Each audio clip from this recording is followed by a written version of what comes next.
Newcastle will sack Steve Bruce this week ahead of the club's first Premier League match since their Saudi Arabian-backed takeover, reports claim. The Magpies' new owners will bring to an end Bruce's 96-game tenure at his boyhood club before he gets a chance to oversee even one match under them.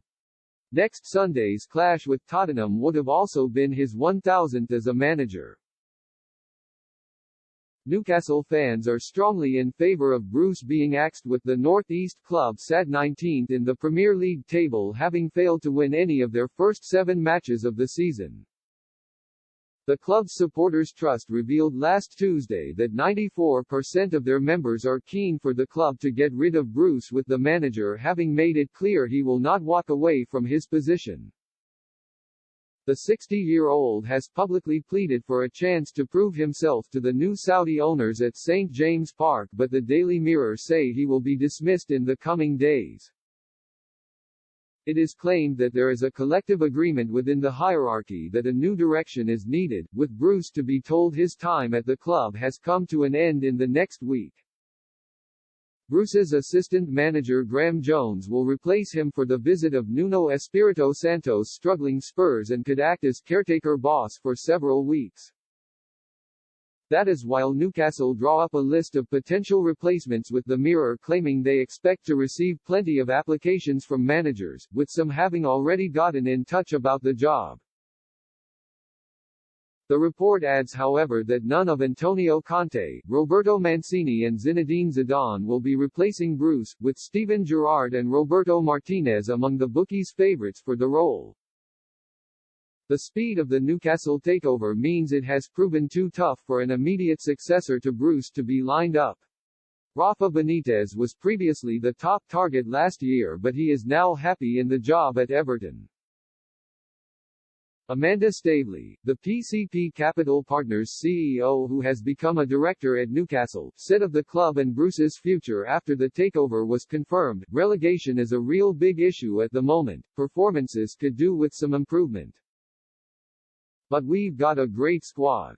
This squad shouldn't be in 19th position, it shouldn't. With some fair wind and hard work, we'll get there. We're proud to be part of the Premier League. It's an incredibly competitive league which we love. Premier League football is the best in the world.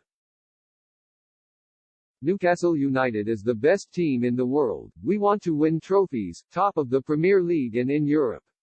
But trophies need investment, time. We want people to work with us to get to where the club needs to be. There's an international break now. Everyone is just relieved at getting some rest before the Tottenham game.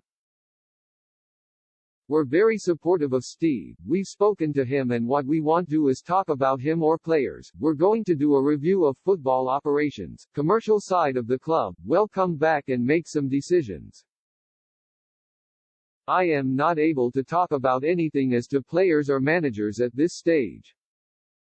With Bruce to be axed, it is thought he could be paid off a sum of around £8 million in compensation as Newcastle look to avoid the drop back to the Championship for the third time since 2009. Staveley also opened up on the plans of the investment group, which is led by the Public Investment Fund, PIF, to strengthen the club's first-team squad. "We've got a great squad," she added. "I had a great chat with Jamal Lascelles tonight as captain. We're really excited about strengthening the squad, but we have to work within financial fair play and make sure this is done over a longer term. But you can know and be reassured that we want to invest at every level. We want to get the best squad we possibly can. Everybody talks about it, big-name players, but what you need is a team that works well together. That's also just as important."